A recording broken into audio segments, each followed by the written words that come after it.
안녕하십니까. 저는 고려대학교 안암병원 비뇨의학과 교수로 있는 강석호라고 합니다. 방광암은 이제 국내 조사에 의하면은 7위에서 9위 정도의 그런 발생률을 가지고 있고요. 방광에서 생기는 암입니다. 근데 방광은 안쪽에서부터 이렇게 바깥쪽으로 보면 상피가 있고, 그리고 상피 하층이 있고, 두꺼운 근육층이 있고, 바깥에 이제 지방층, 이렇게 4개 층으로 구성이 되어 있는데, 방광암의 대부분은 상피에서 생기는 암입니다. 소위 요로상피라고 표현하는 그런 조직학적으로는 요로상피세포암이고요. 그런 암이 대부분을 차지하는 암입니다. 방광에 혹이 있다라고 이제 해서 오시게 되면 주로 이제 혈뇨가 있는 경우가 많고, 무통성 혈뇨가 그러니까 아프지 않게 피가 나온다 이러면 오히려 방광암일 가능성이 조금 높아집니다. 무통성 혈뇨를 가지고 오시는 분들이 사진을 찍거나 혹은 방광 내시경이란 걸 요도를 통해서 봤을 때 혹이 발견이 되면 저희가 마취하에서 경요도 방광 절제술이란 걸 해요. 내시경이 요도로 들어가서 그 방광의 혹을 이렇게 잘라내는 수술을 합니다. 그래서 경요도 방광종양 절제술을 하면 조직 검사가 이제 방광암이 요로상피세포암이 대부분 나오시고, 거기에 이제 그 뿌리가 얼마나 깊은지에 따라 치료 방법이 조금 바뀌어요. 아까 그 4단계가 있다고 말씀을 드렸는데, 그게 상피에만 있거나 상피 하에 정도까지 가 있으면 1기에 해당합니다. 그게 근육층까지 깊이 파고들었다라고 결과가 나오면 그건 이제 2기 이상이 돼요. 그래서 1기에 해당하는 소위 근육을 침범하지 않는 비근침윤성 방광암인 경우는 내시경 수술로 종료하게 돼요, 수술은. 그리고 또 위험도에 따라서 개수가 많은지 공격성이 얼마나인지 이런 거에 따라서 그냥 그 아까 말한 그런 내시경, 경요도 방광종 절제술로 끝나는 경우가 또 있고, 추가로 재발을 좀 막기 위해서 방광 내에다가 약물 치료 정도로 하는 그렇게 끝나는 경우가 대부분입니다. 그래서 1기는 그냥 내시경 수술로서 정도 치료가 되는 경우가 많고요. 근육을 침범하게 되면 이제 얘기가 좀 달라져요. 완전히 종자가 다른 암이 되고요. 그런 경우는 한 20% 정도가 됩니다. 아까 1기 정도 그 근육을 침범하지 않는 방광암이 한 70% 정도가 되고요. 그 근육을 침범하는 방광암이 나오게 되면 내시경 수술만으로는 부족해요. 그래서 방광을 전체를 절제하는 근치적 방광 절제술이라는 걸 해야 돼요. 그래서 그렇게 수술이 좀 진행이 되고, 근치적 방광 절제술만으로도 조금 부족해서 저희들이 수술 전에 2, 3개월 항암 치료를 하고 근치적 방광 절제술을 하고 있습니다. 내시경 수술만으로 암을 다 제거를 못하니까 소위 병기에 대한 검사를 했을 때 다른 데 이렇게 전신 전이가 없는 사람들을 대상으로 이제 방광을 절제를 하면 내시경만으로는 부족해서 이렇게 남아있지만 근육층에 다 절제를 해주면 우리 몸에 남아있을 가능성이 떨어지니까 치료 효과를, 근치 효과를 가질 수 있다고 해서 근치적 방광 절제술이 되고요. 한 3단계 정도로 크게 저희들이 나눠요. 좀 복잡하고 좀 길고 어려운 수술이 됩니다. 방광을 절제를 우선 해야 되고요. 두 번째로는 그 주변에 있는 골반 안에 있는 주로 임파선들, 주로 그 혈관들에 붙어있는 임파선들을 절제를 해야 돼요. 그리고 마지막으로는 방광이 없어졌으니까 새로운 방광 기능을 하는 뭔가를 만들어줘야 되는데 그걸 요로 전환술이라고 합니다. 그래서 그 3가지 단계로 이루어지고요. 그 첫 번째 방광을 절제하는 수술은 남자 같은 경우는 방광과 그 밑에 있는 전립선을 같이 절제를 해줘야 되고요. 여자 같은 경우는 방광과 전립선은 여자는 없으니까 뒤쪽에 있는 자궁과 그 난소, 그리고 질 일부를 저희들이 절제하는 큰 수술이 됩니다. 1단계 방광 절제술을 그렇게 해야 되고, 또 두 번째로는 골반 임파선 절제술인데 이게 방광암에서 굉장히 중요해요.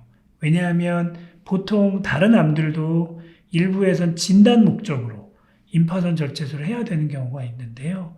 그러니까 암이 있고 그 주변에 임파선이 사진에는 안 보이지만 실제로 암이 세포들이 이렇게 가 있는지 혹은 커져 있어도 그게 실제로 다른 이유 때문에 커진 게 아니고 암 때문에 커진 건지를 확인해서 만약에 임파선에 암이 가 있다고 하면 수술 후에 추가 치료를 함으로써 성적을 높일 수가 있어야 되거든요. 그런 진단 목적의 그런 임파선 절제술뿐만 아니라 방광암은 거기에 더해서 치료 효과를 기대할 수가 있어요.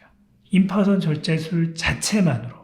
그래서 굉장히 넓게 떼고 그리고 개수가 많게 또 잘 떼면 그 중에 일부에서는 그것만으로도 장기 생존을 하는 분들이 있기 때문에 저희들이 반드시 해야 되는 과정입니다. 마지막으로 이제 3단계 없어지니까 방광을 만드는 거는 새로운 방광은 뭐 밖에서 만들어서 넣어준다든지 뭐 이식을 한다든지 그렇게는 하고 있지는 않고요. 본인의 장을 사용합니다. 소장. 대개 대장을 사용하기도 하지만 소장을 사용해서 일부 절제해서 다시 입고요. 그 다음에 그 잘라진 소장으로 이렇게 저렇게 해서 새로운 방광을 소위 환자분들 표현으로는 인공방광을 저희들이 만들어줘서 남아있는 요도에 이어주면 수술 전처럼 유사하게 소변을 볼 수 있고 일부에서는 그렇게 못하고 장의 끝이 이렇게 나와서 그 소변을 모으는 집욕에 소변 백을 이렇게 좀 차고 다니셔야 되는 그런 분들도 있습니다. 그걸 소위 회장 도관술이라고 표현을 합니다. 개복으로 하는 이런 근치적 방광 절제술이 막 장도 사용하고 막 크게 절제도 하고 혈관들도 막 건드리고 하니까 합병증률이 매우 높아요. 그래서 작은 합병증부터 큰 합병증까지 다 합치면 한 60에서 70%. 그러니까 오히려 작은 거라도 앓고 퇴원하는 분이 더 많고요. 근데 그 중에서도 또 주요 합병증, 그러니까 수술한 다음에 합병증이 생겨서 다시 수술을 한다든지, 수술에 준하는 시술을 한다든지, 혹은 뭐 큰 후유증이 남거나, 혹은 뭐 돌아가신다든지, 이런 주요 합병증률도 뭐 20에서 30% 정도 보고가 됩니다. 그래서 저희들이 이제 다른 그런 수술들도 마찬가지로 최소 침습 수술이라는 것들을 방광암에서도 하기 시작했어요. 왜냐하면 그렇게 해서 합병증률을 줄이고 회복을 좀 빠르게 하기 위해서. 그래서 로봇 수술이 대표적인 최소 침습 수술이라 그런 수술법이 당연히 방광암에도 적용이 됐는데 초기에는 1단계, 2단계 방광을 절제하고 골반 임파선 절제술까지만 로봇으로 하고 마지막에 장을 자르고 있고 방광을 새로 만들어주고 하는 거는 좀 난이도가 높고 어려워서 개복으로 진행을 했습니다. 1단계, 2단계를 하고 복강 쪽에 조금 절개창을 내서 절제한 방광을 꺼내는 김에 거기로 이제 장을 꺼집어내서 밖에서 개복으로 장을 이렇게 자르고 있고 방광을 만들고 이렇게 하는 3단계는 개복으로 하는 하이브리드 방법을 사용했는데 그렇게 했더니 이상하게 로봇 수술을 했음에도 개복과 비교해 합병증률이 줄지를 않게 나옵니다. 연구를 해보니까. 그래서 그 이유를 봤더니 개복 수술에 있어서 높은 합병증률의 대부분은 1단계, 2단계와 관련되어 있지 않고 3단계 장을 자르고 있고 장으로 새로운 걸 만들어준 것과 연관이 되어 있어요. 대부분이. 근데 이제 그거를 어렵다고 개복으로 하니까 로봇의 장점이 극대화되지를 않았던 거죠. 차이가 나지를 않고 로봇의 장점이 그렇게 도드라지지 않았습니다. 그래서 이제 저희들이 그런 총체내 요로 전환술이라고 해서 로봇으로 장을 자르고 있고 복강 내에서 다 그걸 만들어주고 하는 거를 이제 국내 및 아시아에선 최초로 시행을 했고 그럼으로써 환자들의 합병증률을 많이 줄이는 걸로 지금 결과들이 나오고 있습니다.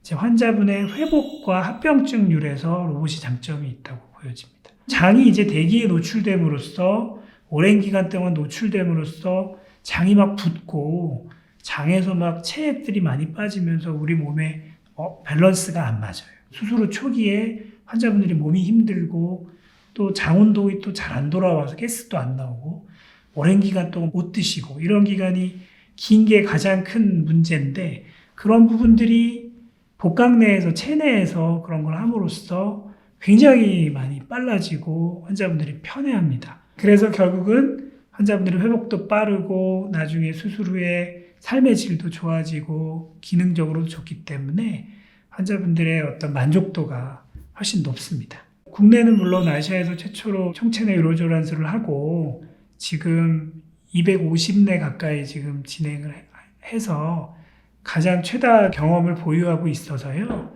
해외에서 이제 저희 쪽으로 연수도 많이 오고 저희 그런 수술 비디오도 참고를 하고 또 제가 이제 학회에서 이런 부분들을 교육을 하고 다른 분들도 많이 해야 그런 수술이 좋은 수술이 되거든요.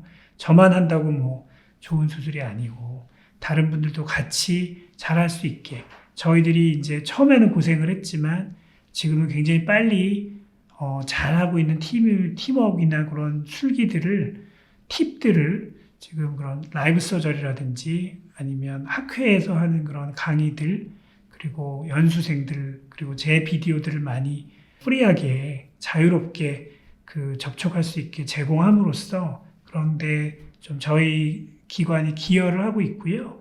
라이브 서저리는 이제 저희들이 한 대여섯 차례 시행을 했습니다. 벌써. 대여섯 차례 시행했고 최근에는 국제 심포지움에서 제가 그 라이브 서저리를 아침부터 4시간 정도 실제로 라이브 서저리를 해서 많은 해외에서도 그런 것들을 많이 보고 술기들을 배워가고 그랬습니다. 방광암이 아까 말씀드린 대로 1기에 해당하는 비근침성 방광암 환자분들이 대부분이세요. 그래서 방광암이 걸렸다고 막 방광을 다 떼내고 막 주머니를 차고 이래야 되나 이렇게 걱정하는 분들이 있는데 그렇진 않습니다. 오히려 대부분은 상대적으로 간단한 내시경 수술로 치료가 잘 되고요. 1기 환자분들의 5년째 그 생존율은 90%가 넘습니다. 그래서 그런 부분이 있어서 너무 걱정할 필요는 없으시되 이렇게 근육을 침범하는 방광암이 나오게 되면 반드시 제때 치료를 받아야 돼요.